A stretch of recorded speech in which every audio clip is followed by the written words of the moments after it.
Is Wednesday, my dudes. We are live here once again on 12 Ounce Sports, and we are going to be giving you the post game, big game coverage recap, full recap as we will go from game time, commercials, halftime, and winning celebrations here now on the boat parade. So we're joined here by a frequent guest and our arguably number one fan, as we do have competition out there, though. Caleb, welcome in for the Super Bowl recap show. Hey, hey, hey. I'm glad to fill in for Red, and hopefully it's a good show. I was going to ask, because I don't think we got yours. Randall and I actually both did pick the Bucks, so I'm curious. Did you have a pregame pick slash any score predictions as well? I'll be honest. I thought the Chiefs would win, but I did. I will go and mention that Randall has me on record saying you just can't doubt Tom Brady. So I kind of felt like Tom Brady could pull it off, but man, that Bucks defense really helped. Shout out to Todd Bowles. Feeling a little well, happy and sad there, right? Bittersweet. Eh, it's all right. I mean, if anything, it makes me feel a little bit better because maybe it was all Brady and it wasn't Belichick, and you know that's a positive for a Jets fan. True. You gotta look at the silver lining. Well, I mean, obviously, I went with the Bucks. I went originally very high scoring, and I kind of kept thinking on it more and more. And I had a buddy who was out in Vegas, so I shot him a text. I was like, "Hey, for the heck of it, you mind putting a $25 bet for me?" He's like, "Yeah, why not?" So I went Bucks on the money line and the under 56 because I started to think, and I just had that gut feeling. Tom Brady, it's Tom Brady. I just can't bet against him. Slash, he's been in this game now 10 times. He knows what you have to do to win. And, I mean, the Super Bowl, I mean, yes, we've seen some high scoring games, but I feel like more often than not, it comes down to just kind of like solid defensive play, who plays the best defense, and then who kind of controls the game to their game plan. And we saw it Right. all in the Bucks game plan. And I didn't see obviously this big of a gap, but I was like, you know what? Brady's gonna, if the Chiefs win, he's gonna make it close because he's gonna hang on to the ball enough and kind of take away some possessions just by being Tom Brady. So I'm just like, you know what? The score might end up just being lower. So I took a shot in the dark, $25 down. Payout ended up being $100. There you go. Yeah, I put 25. No, I put 30 down actually. Put 30 down, won 134. So like $104 profit there. Solid. I think speaking of Super Bowls and bets and everything, I think Red had mentioned. I think if you picked Alabama and the Chiefs to win the national championship and Super Bowl this next year, Mm-hmm. if you put like $100 on each, I think you can win $2,000 if I'm not Hey. mistaken. So that might not be a bad one. Well, interesting. Gotta keep your eye out for Sure, Red will correct me if I was wrong on that. that. Fair enough. Fair enough. Well, we'll just jump right into it. We'll of course hit the Super Bowl recap, and then we'll move on to the random other stuff afterwards. But 31-9, the first time, a lot of firsts for Patrick Mahomes. First double-digit loss. First time not scoring or no, they have. I think he's not had a passing touchdown, I should say, but it was just the first time his offense hasn't scored a touchdown, and first time in single digits. So, I mean, I feel like the biggest takeaway that you have to have, for me at least, is the obvious: is offensive line matters, and it matters a lot.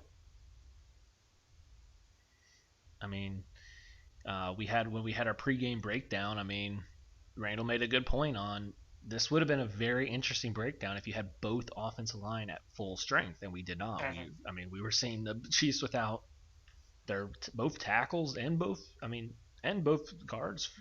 You know, the main guards, if I'm correct. I mean, it's just just a huge loss. And I mean, you can get away with it for so long, but when your front four of the Bucks have that kind of strength and power and pass rush, those second, third string tackles are, as you saw, going to get thrown around a little bit. Yeah, no, it wasn't pretty, but I mean, injuries are part of the game. The Bucks played a very clean game.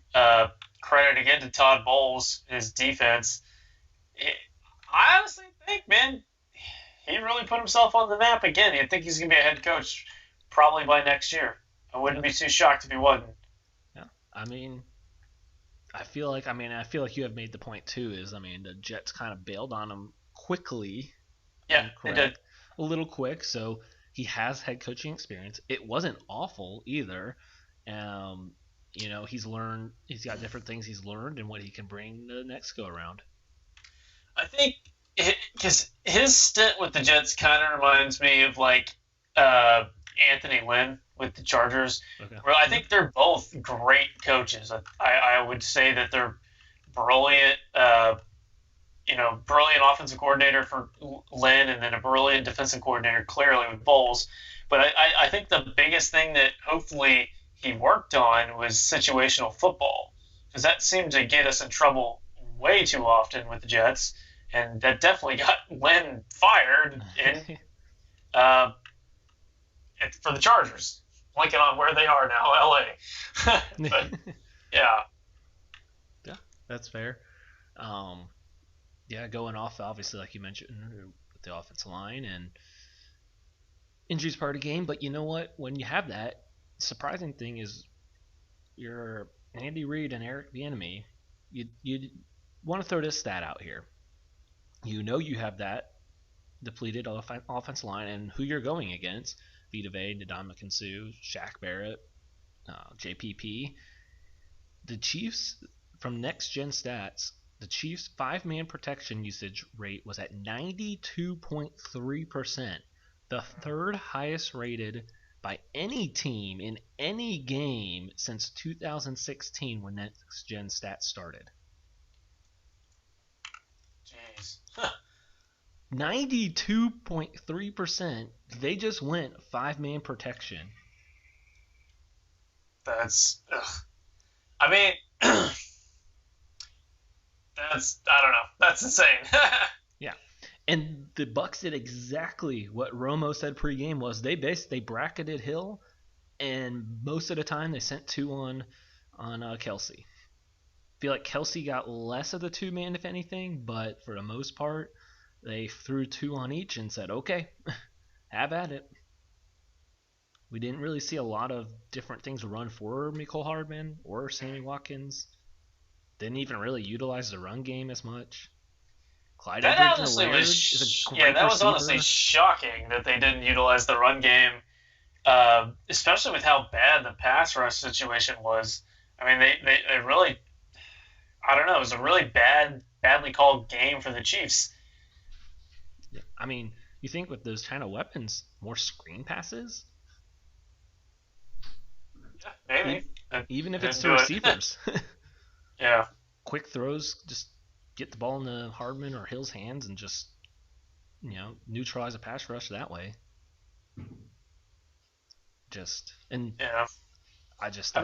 Yeah. Even with Pat Mahomes, what it was that he ran 497 yards. That was the next stat I was going to throw out there. Yeah. Even with him running for his life and just throwing the ball at like odd angles and like upside down, essentially. Like a lot of his passes reminded me of that NCAA football glitch pass that everyone knows about. Yep. And I mean, the one where he like was parallel with the ground. I mean, he hit his receiver in the face. Like, I don't want to blame Pat Mahomes too much for the loss because he clearly, I mean, he played well. If you actually watch the game, like, he had some interceptions, but like, he played well. Statistically, he was not going to appear that he played well. Yeah, the box score. Yeah, the box score is not pretty, but I mean, just I don't know. He played a solid game.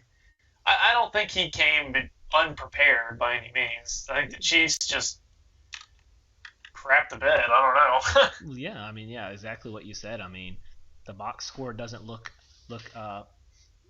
pretty. We look one interception wasn't even on him; it went right off the hands, right to Devin White. And then, I mean, when you're obviously running for 497 yards just to survive, I mean, how many total drops were there? Kelsey had, I know one off the top of my head was just very unpredictable for him, but I want to say he had at least two. You had two in the head of players. Like, he hit two guys in the head. Both could have been touchdowns. I mean, I don't think you can really blame at all. I mean, the first interception, I guess you can put some. But, I mean, I don't feel like there was really any misreads. I don't really feel like there was any like, oh my gosh, that guy was wide open and he just missed him. I can't think of any of those, without rewatching. There's no like last year Jimmy Garoppolo missing Emmanuel Sanders that could have changed the game type throws. Right. I mean, I don't. I'm not going to say he's completely blameless. Yeah, yeah, exactly. I don't know what else he could have done. If the whole team around you is literally playing their worst games of some of their careers, but of the season, and then you just have Tom Brady on the other side, you can't make. I don't say you can't make any mistakes, but in the Super Bowl, you can't make many mistakes. Right.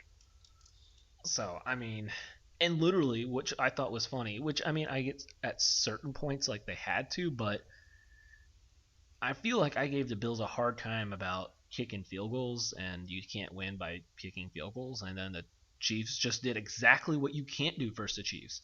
If you're just kicking field goals versus the Chiefs, you're going to lose. And then next thing you know, they're just settling for field goals. I mean, it's just odd. It was just it didn't. I mean, I know Andy Reid's had, I don't want to say issue, but it was time management. I felt like issues in the past, right? That was always the knock on him. It felt like I've never seen Andy Reid this not prepared. It just seemed strange. I mean, yeah, I wanted to pull up. I know we mentioned Clyde Edwards-Helaire. I mean, I know he had busted a late run kind of at one point, but he only had 9 carries. But he had 64 yards because he had that 26-yarder. Holmes ran for 33 on 5 carries, and even more impressive with the torn plantar fasciitis or whatever.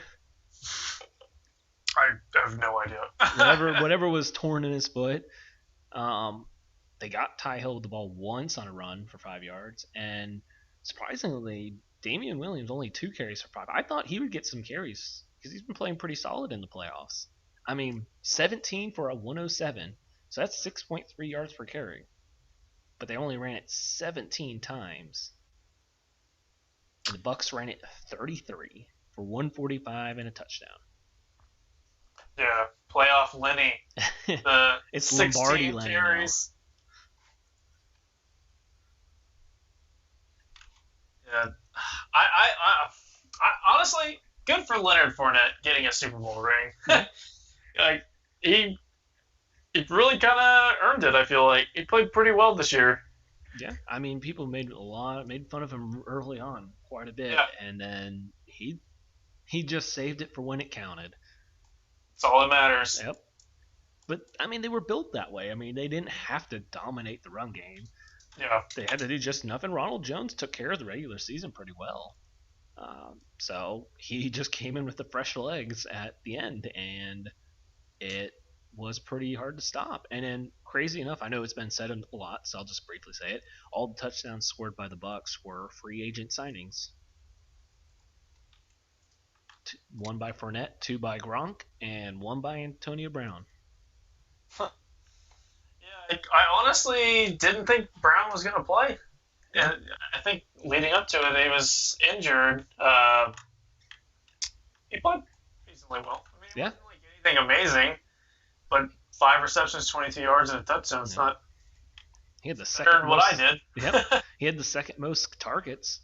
Gronk had the most. Antonio Brown had the second most.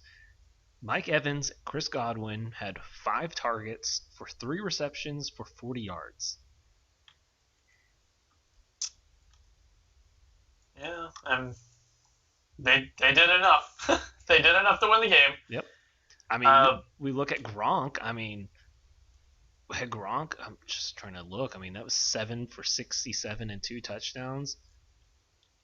I don't think there were. I mean, there was one 100-yard game against the Chiefs. I mean, really, the only other comparable game might have been the Packers 6 for 78 and a touchdown in the regular season. So, just Gronk showed up 2-3 times during the year, and that was it. That was all they needed. That's all they needed from him. But to be fair, he run blocks very well, which I feel like gets overshadowed because that was, like he said, I'm just here to block. Yeah, I mean, okay, first off, I do want to point out, did you see today where Brady threw him the Lombardi trophy? This is his 7th. He doesn't even care about the Lombardi. It doesn't even care at it's this just point. a piece of metal. It's metal to this dude. I'm curious if it falls in the water. Does someone? I mean, who's the one that? Oh, probably Gronk's the one that dives straight into it, right? Yeah, I don't know, maybe. It's like that's so wild.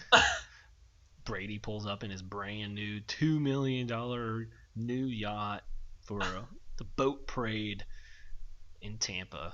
I feel like even when everything goes back to normal, I feel like any Tampa now or maybe city like this, we're going to keep doing boat parades.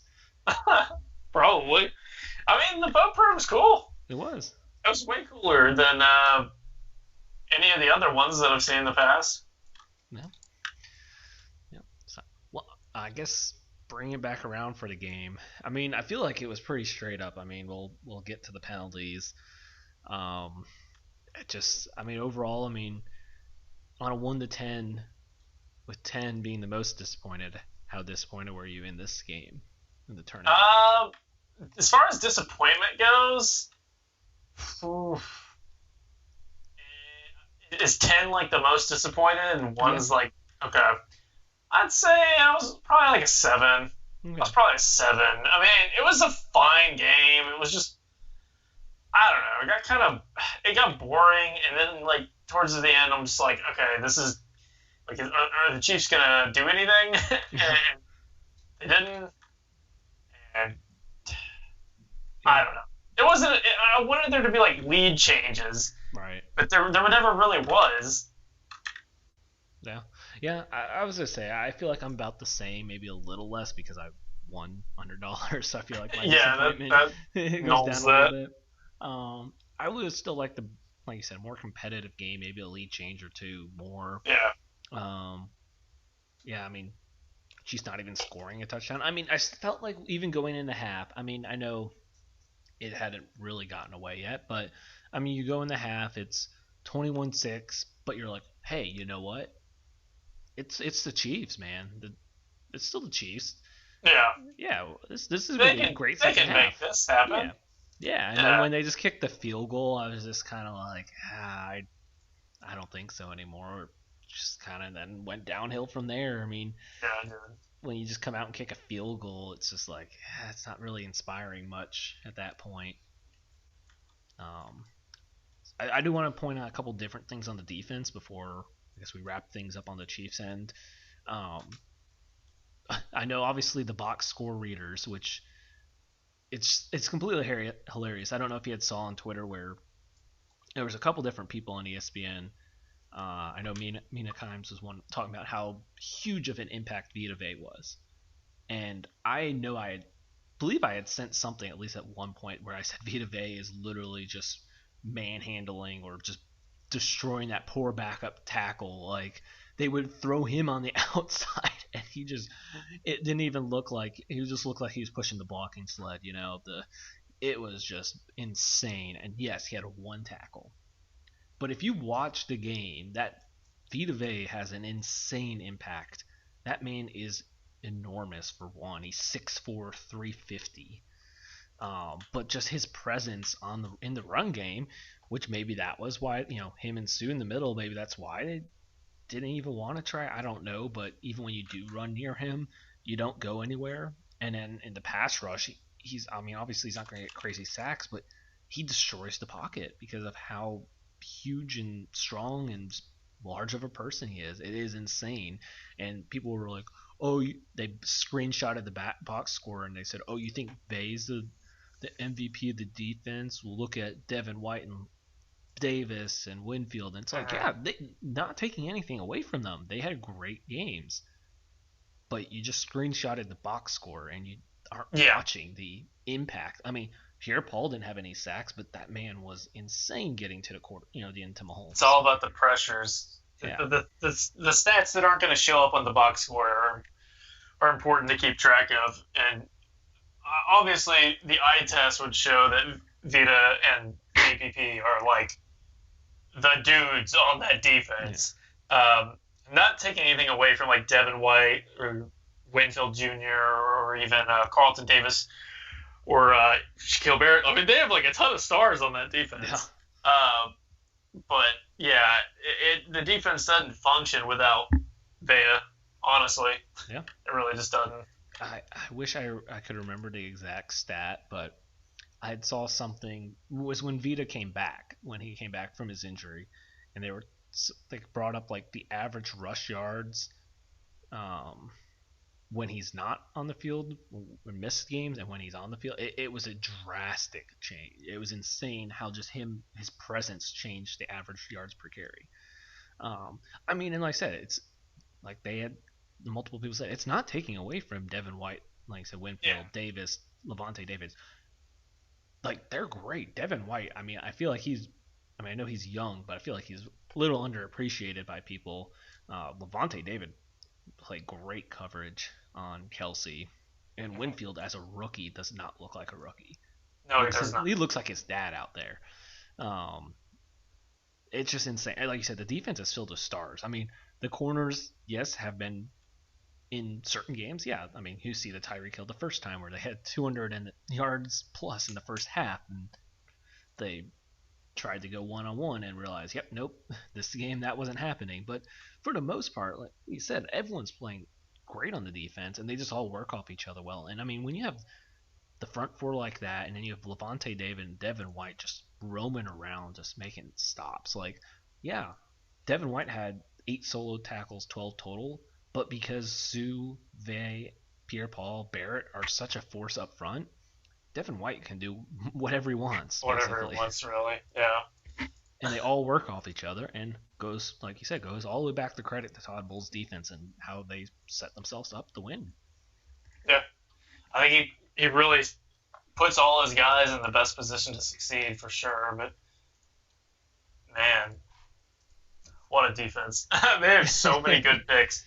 Credit to their GM as well. I was going to say, I mean, Pierre-Paul and Sue, of course. I mean, I know Sue's bounced around, but I mean, that's credit for signing him when they did. But I mean, Barrett, Pierre-Paul, Sue are really the only signings, correct?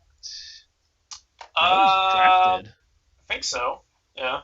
I mean, and you look at Shaq Barrett. I mean, he came over. I mean, he had his rookie year in Denver was 5.5 sacks, and that's a pretty good rookie year. But he kind of didn't do much after that. So the fact that they took a shot on him, a guy that was kind of down, and it worked out really well. And then, I mean, Sue just is a good piece to add. You know what you're getting with him. And then Pierre-Paul, I mean, you took a shot. I mean, weird to say. I mean, yes, you had the proven commodity of what he was, but I mean, it was taking a shot on him after the accident. Mm-hmm. You didn't know exactly what you were getting, but then, like you said, the drafting that they did, I mean, from Vita Vea to David to White, Winfield, and like even the corners, they're young and they're getting there. Murphy Bunting, Davis, Dean. I mean, got to also throw in the credit to the big man up front, Tristan Wirfs. Yeah. Oh, dude played. He played insane this year. Tristan Wirfs could have been realistically, I mean, had at least an argument for Rookie of the Year, which obviously will never happen, especially when you have a quarterback like Herbert setting crazy rookie records and Justin Jefferson as well. But if you look at that, he played like an all-pro. He was an all-pro pretty much tackle, and he was a rookie. He didn't even look like that man stepped in and barely allowed a pressure, basically, or any sacks.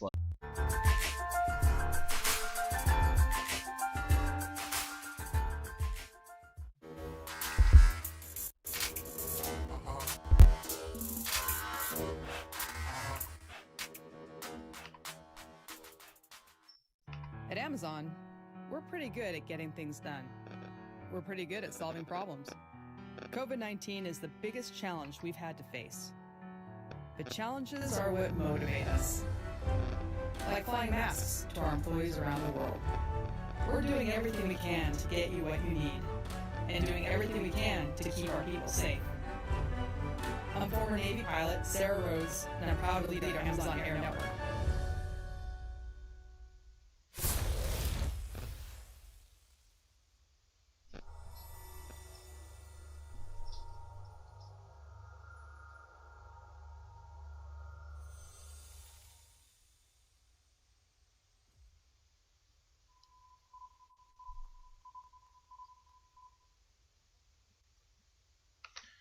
And we're back. Sorry about that little bit of connection blip. So we got to reconnect there. Of course, got to repeat to remember about MyBookie, the 12OZ Sports code to get that bonus. And then Amazon through our link or through remembering us to help us out there. But yeah, I think we were picked back up before we lost connection. It was just, just kind of following up on how great of a team the Bucks built. Just drafting and then fitting in the free agents at the end. Yeah.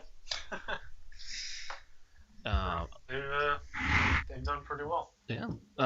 Want to point out as we move into the penalties of the game, which obviously was a hot topic, I want to point out about one in particular that did not matter, but I thought was hilarious personally, was the Winfield peace sign in Tyreek's face. That was pretty cool. That was pretty classic. That man does it.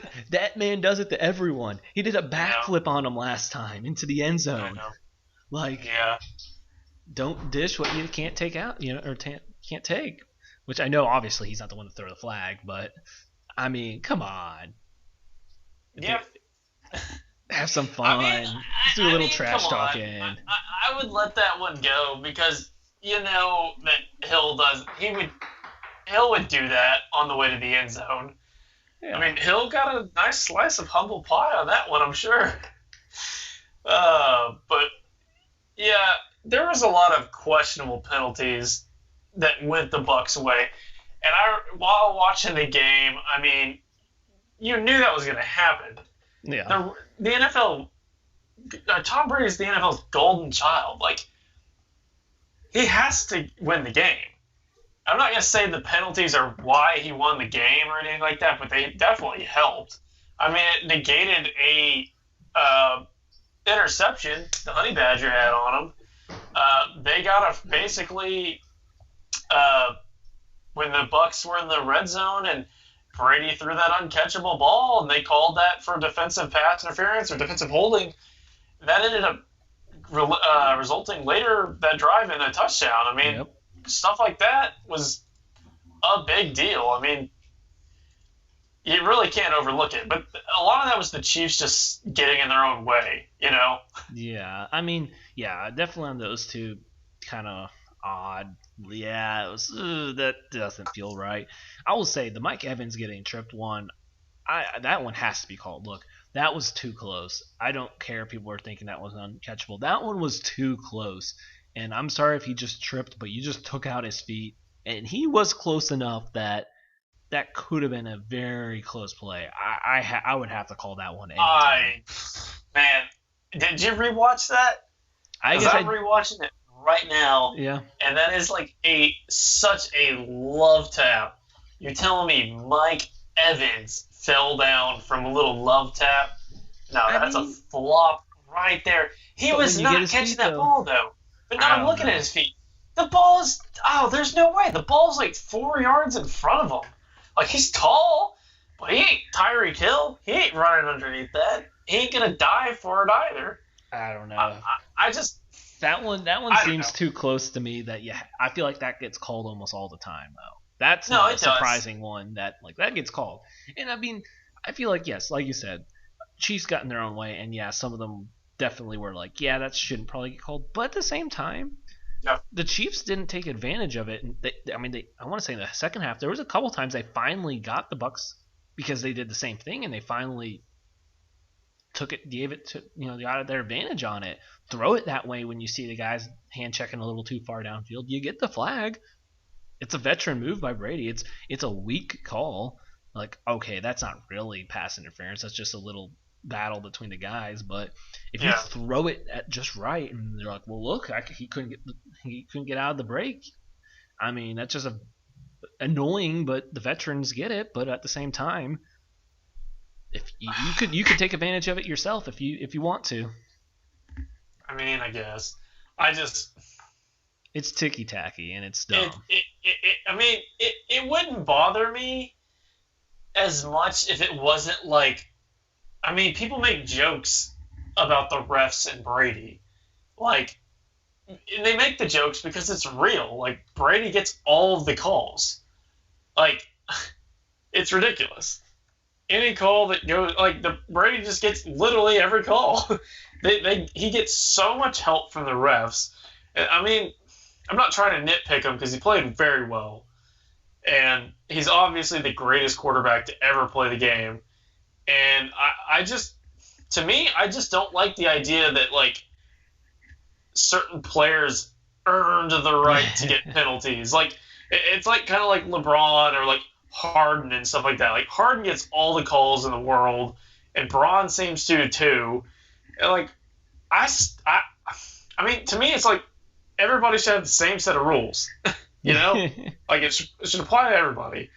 And like, I keep staring at the play where Honey Badger got called for that hold in the end zone, which ended up resulting in Tampa getting a touchdown later. And that ball is like almost in the stands. Like, Mike Evans is not catching that ball. It's physically impossible to catch that ball. Like, I don't know. Yeah, that's fair. Yeah, but it is what it is. The Bucks won. The Bucks did win. I still think if you take out all the penalties and all of that nonsense I just mentioned, I think the Bucks still win. I mean, the defense played so well to where the Chiefs were not going to even have a chance to win that game. Yep. Well, that's fair. Well, you know what time it is now. As we have gotten through the recap, it is time for the random crap, I'll just say. We are moving into Super Bowl commercials, halftime, and more is definitely going to be the boat parade celebration. So I think we should just start there, actually, first, because, I mean, that's the most recent, with apparently avocado tequila, man. Yeah, that was a pretty good tweet. I mean, Brady is the GOAT on the field and is the GOAT on Twitter. I mean, man, this is what happens when you leave New England. You can be funny and fun on Twitter. Yeah, honestly. He doesn't have Belichick staring over his shoulder about everything he does. But, yeah, Brady was absolutely plastered. And that walking and someone's guiding him, that's everybody's dream right there. I mean, I don't blame him. I mean, Yeah. he has more Super Bowls than any franchise. Like, that is bizarrely nuts. I mean, we're never going to see something like that ever again. No, Never again. not at all. It's just, even to do it at 43, he deserves to be plastered. And just, he's not hurting anybody, you know? He wasn't driving his boat. He wasn't driving. He's not his driving a boat. He's not going to run into anybody. He's fine. Yeah. Yeah, I mean, it's to look at breaking down the 3 parts of his career, and he's had 3 Hall of Fame careers. Yeah. It's ridiculous, not fair. Like you said, it's not ever going to happen again. Even if you hate him, like you still have to respect. It's the the meme that I obviously went around was from Anchorman. Man, I hate you, but I sure in hell respect you. Yeah, I know. I mean, that's kind of how I feel with him. I hate him. I hate him. I hate him. I hate him. He's ruined my life. He's ruined my entire adult life. But dang it, do I respect him? Yeah. He's God. He's there's nothing like him. Yeah. I even had a former coworker who's like, man, now that he's on the Bucks and he's has funny tweets, he's like, I like him now. Dang it, Tom Brady, and being likable now. I know. It's just insane. I mean, I guess I don't know. Saw LeBron said if the LA had the same kind of opportunity to celebrate, then he had been having the Tom Brady walk too. Yeah. We had Scotty Miller dropping Chris Godwin's phone in the water. That there was a drop in the water. Scotty Miller dropped the phone in the water. Dropped Godwin's. They were on Mike Evans. Someone clipped Mike Evans' Instagram, and it was they were all talking, and Godwin jumps up and he's like, Verizon, I know someone's watching or it'll get to you. This boy Scotty Miller dropped my phone in the water. Hook me up. Oh, jeez. I was just I don't know if you saw, you had Gronk bringing the 32 pack of water. I saw that. That's a veteran move. That's a veteran move right there. Gronk, no, he's like, oh yeah, this is number 4. We're good. I got you guys. Yeah, no, he's gotta protect himself from the sun. Yeah, all that dehydration. You have that. You have, like you said, the Lombardi toss over the water. Just absolutely insane. Just so, but it looked fun, and I feel like that was I mean, if the Bucks somehow win another Super Bowl, don't count it out, but I think they still got to do another boat parade. Yeah, for sure. I mean, I wouldn't be surprised if they end up back there next year. Yeah, at this point, I mean, shoot, the NFC is kind of concerning me. The NFC East, I don't see anyone standing out right now. The Packers have a lot of different things they got to figure out since they have a couple of big free agents. Are they actually going to spend their first-round pick, on some help for Aaron Rodgers? You have the Seahawks just kind of went downhill fast at the end of the year. Russ is getting beat up and tired of getting beat up. You hope that possibly on the trade market. You have, I mean, the 49ers had a great defense, but I mean, will they bounce back to their Super Bowl kind of appearance kind of area? The Rams now have Stafford, and is that going to put them at that new level? But Saints don't know what you're going to get out of Jameis, but you think it'd be a little more, but you never know. You could get the 30 interception Jameis at the same time. I mean, I don't know. I feel like I'm going to lean right now at this moment for a Bucks back, at least in the Super Bowl. I think they'll surprise people. Brady at 44. For whatever reason, people are going to still doubt him because everybody wants the hot take that Brady's done. Brady's done. Yep. No, I think he's not going anywhere until he's 45. I think he's actually going to commit to playing that long. He wants to be the best ever, and I know he's such a competitor that he wants to get at least one more championship to make it 8, and there's just no way anyone else could ever touch that. No way. It's just not possible at that point. No. So I actually think he'll be back in the Super Bowl next year. Yeah, that's fair. Well, I'll just briefly touch on halftime because, I mean, honestly, I want to say this. I don't get the absolute just like, that was the worst thing ever, awful shit. Like, I mean, to me, I guess I don't look at things that negatively. But, I mean, I just thought it was I mean, I can just enjoy it. I'm not I enjoyed it. I'm not going to say football. It was. Yeah, it's not great. It's not amazing. It's also not why I watched the game. I don't know if there's any awful halftime shows, in my opinion. I mean, I just don't get the people that are just that angry about the halftime show if it's just not amazing. I mean, so The Weeknd's a weird dude, but I didn't think that he had a bad show, because this is honestly, every boomer I've seen on Facebook's like, oh, they had jock straps on their face, like, oh. I get it. You just didn't understand the art behind it. I mean, this has been a thing for The Weeknd's been doing for like months. Yeah. I mean, he showed up with a beat up face before. He did the award show with the bandages on his face, which was what everyone was wearing on the field. And then he had that plastic surgery looking face that was horrifying prior to him coming out here and doing this. I think I saw somewhere it was supposed to be, the show was like, it starts off and it's The Weeknd, and he's like a young guy who's finally making it in Hollywood, and then he gets kind of swallowed up by the fame and all the hype, I guess. I'm not really sure, when he goes inside that like hall of mirrors that everybody made memes about.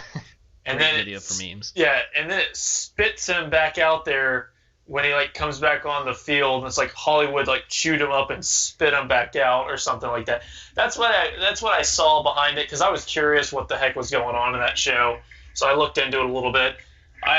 Anyone who's listening, look into it a little bit. I bet your opinion might change on that halftime show, because those were not jock straps on the face. I mean, I feel like there's no winning, like you said, with the boomers on social media with its jock straps, but then you can't dance like last year. Apparently we're destroying children's eyes by, Shakira and J-Lo dancing. Just too much. How dare you? There's just no winning. Apparently we just have to go back to, what was it, the 1 year, we had the Who, when they went like super like not going to do anything crazy. Was there Bruce Springsteen 1 year? I don't know. He was in a Super Bowl commercial this year, though. Yeah. Was it Bruce? I don't even remember. Or was it? No, it was Dave Matthews Band, right? Was it? I don't even remember. I can't even remember. I typically don't watch the halftime show. That's typically when I get up and like get a refill on my snacks. I mean, to be fair for me, I just want like one or two just memorable moments, and we got the mirrors. I mean, we had Katy Perry's Left Shark. We at least got the memes. Yeah, Left Shark memes. We got the mirror memes now. Boomers have their meme of the jock straps. Exactly. That's all you need. But I was to say, moving into just another was you have Super Bowl commercials this year. I mean, I know a lot of people seem to back out or not do something, but I mean, I feel like it was just a lot of okay or good ones. Nothing. I kind of just go double check. I couldn't even really. Just a bunch of. They were good. Nothing crazy. I had a couple that I actually liked, and I had a couple that was like, what the heck were they smoking when they made this? The Oatly one? Okay, the Oatly one, I think that wasn't bad, because, I mean, I didn't know what Oatly was before that. That's fair. And they apparently got their point apart. And they went across. They went for both sides of it. Apparently, they already had merchandise up that was "I hate this. I hate the Oatly commercial."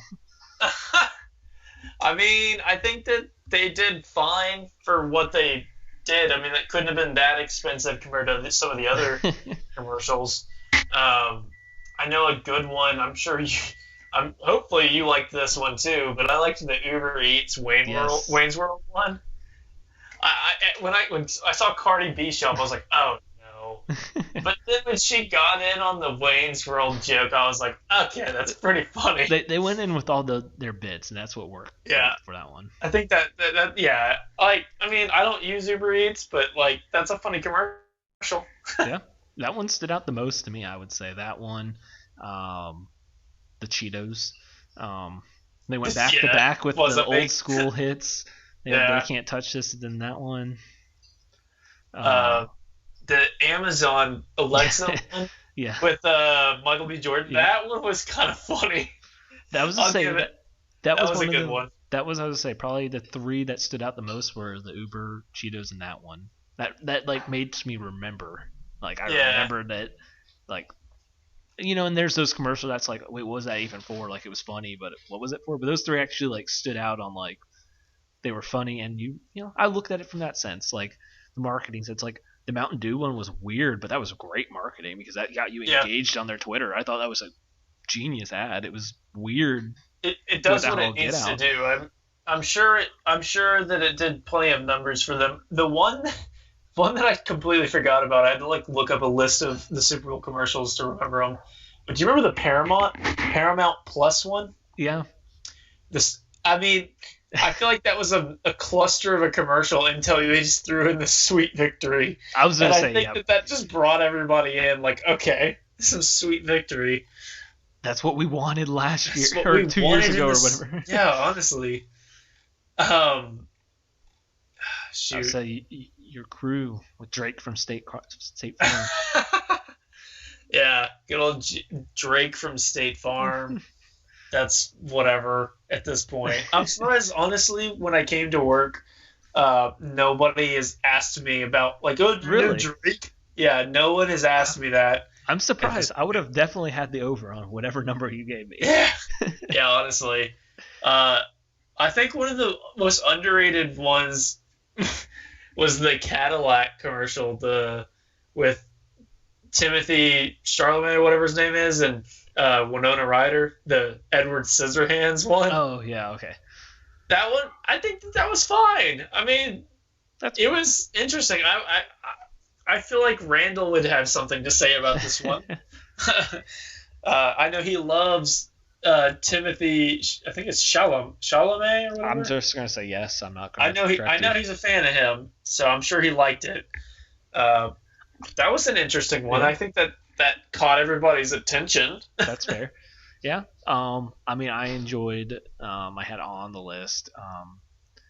Where was it? Oh, the GM in Norway. I mean, it's just a solid crew. Yeah, it wasn't anything special. When you throw in Farrell, Keenan, Aquafina, that was a good crew. That was a good crew. I would say it got better at the end. I like these people are so nice. It's Sweden. Yeah. I was gonna throw out there. I did actually like the T-Mobile with Blake Shelton Levine in them, where it's like, this is what she said, and this is what he hears, or Adam Levine hears, and it's like, I want a country guy with and all that. Yeah, good old Blake Shelton. Fine. That was a solid one. I thought it wasn't anything great, but it was solid. Jason Alexander hoodie. Oh, that was pretty good. Yeah. The one that I hated, the Hellman's commercial. Yeah. First off, I don't like Amy Schumer, and it's because she's just not a very funny person. Like, honestly, that was a horrible commercial. I hate it. I'll say it. That's fair. Hot take. Horrible commercial. I don't think you'll have that many people disagreeing with you. Probably not. One I forgot about until I looked at it. I forgot about the Sam Adams one where it was kind of like looked like it was going to be the Budweiser Clydesdales, but the cousin from Boston just undoes the pin and all the horses just go terrorizing the town. Yeah, that was pretty good. I mean, the Eminem one was okay. I guess I just like the I'm sorry your name's Karen. My name is Karen.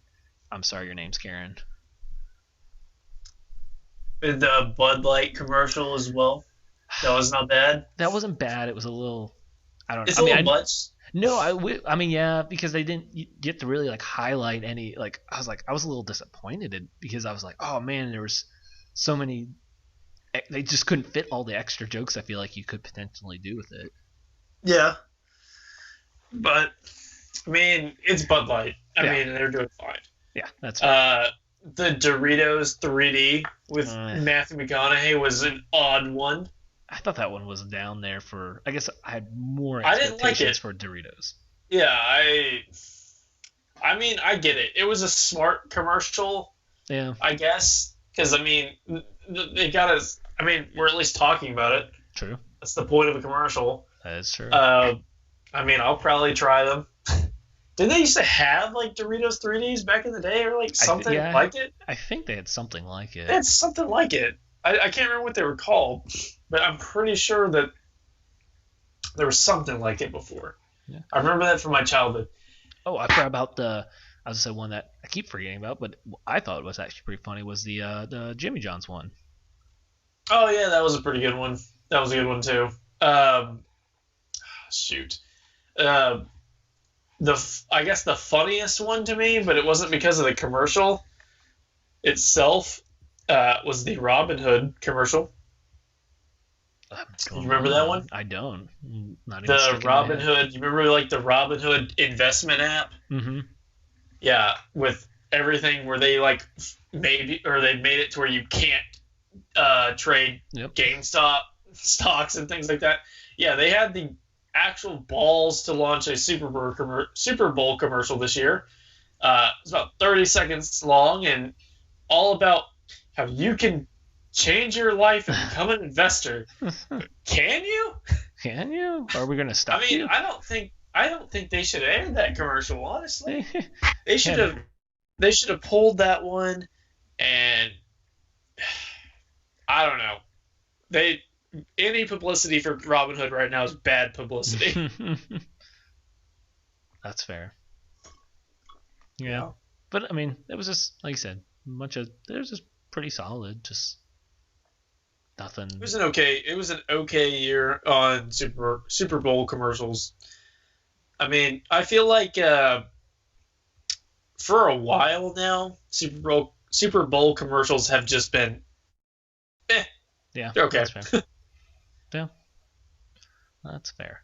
Well, as we got a little time here to wrap up, I will throw out here to you, since we've been all over the QB market. Where do you think the Jets are going to end up going up at quarterback? I think there's one scenario that I know is going to happen, and they're going to trade Sam Darnold. They're not going to run it back with Sam Darnold. Joe Douglas, I know, has already fielded calls for Sam. Adam Schefter, surprisingly, is saying that they could potentially get a late first-round pick for him. And if that is the case, you better trade him, because he is... I mean, here's the thing. I think he could be good. I honestly, in my heart, believe Sam Darnold could be a good starting quarterback and be like a top 15 guy in the league. But it's not happening with the Jets. It's just not. He needs to change the scenery. The Jets need to change a quarterback.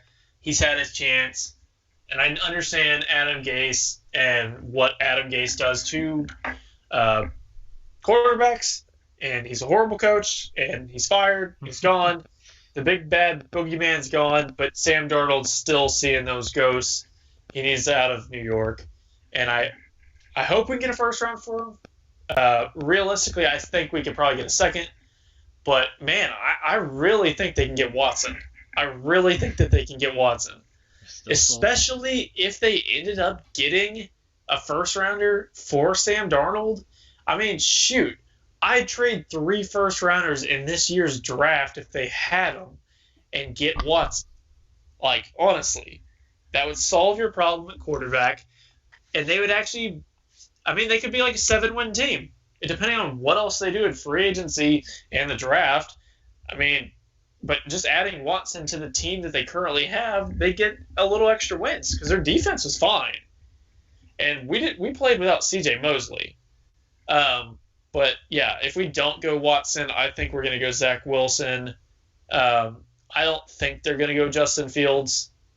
But, yeah, I could see them doing Zach Wilson or trading down and getting Lance Fields. Or Trey Lance, I'm sorry. Well, I still, even though they made the signing, which I don't think really, I can't think can be moved around, I still think the Steelers would be a great spot for him to land. Yeah. Darnold. Yeah. I think so. I mean, he'd be a significant upgrade over Mason Rudolph. Yeah, I don't know where Mason's contract lies. I mean, I know they just added Haskins. I mean, I know there'd be some maneuvering around, but I don't think Haskins has any bearing on what they do at quarterback in the future. I think that's more like a why not? Yeah. I mean, you either look like a genius or you look like who cares, you know? He could be a camp body. He could be who they view as their potential future quarterback. We have no idea. I really think some good landing spots. If I'm trying to put Darnold in the best position to succeed, my favorite landing spots for him are the Colts, the Steelers, and probably the dark horse would be like the 49ers. Yeah. Which I know the 49ers are not going to give us a first-round pick for him or anything like that. Because I don't think he's much better than Jimmy G, but he might just kind of – he's more intriguing than Jimmy G, I think. Because I don't know. He's like a backyard football. The play breaks down. That's when Darnold's his best. Yeah, well, that's fair. So if you think he goes to the Colts, are you saying they get someone else or they're going to give him a shot? The Colts, like if Darnold went to the Colts, yeah, I think he's the guy. Then I honestly think he's the guy. They've got a good team. He could clearly rely on like Jonathan Taylor in the run game. They've still got a great defense. I think that I think the pressure there with the Colts would be much less, and that might help him. Because I think that he kind of crumbles right now under the New York pressure, which is understandable. I mean, he's a young kid. New York's not an easy place to play. Fans are pretty brutal. When you're just being beat up around you and your coach isn't helping you, makes it a lot worse. It makes it a little bit worse. But I think, I would think the Colts would be like the most likely situation for him. That's fair. Well, all right. Well, I mean, we'll keep an eye on all this crazy QB carousel that will be going on. So who knows? Next week we may have 2 or 3 different quarterbacks on different spots. So we'll keep an eye on it. You never know. We'll keep an eye on it. You never know. But thanks for tuning in. We had another great football season here, and that means we'll just shift on to the off season. We'll have our draft show in a little bit. We'll obviously probably touch on some different position breakdowns for the draft. I know Thomas and I will do a baseball show in a little bit, but yeah, thanks for tuning in. We will see you next week and have a great rest of your night.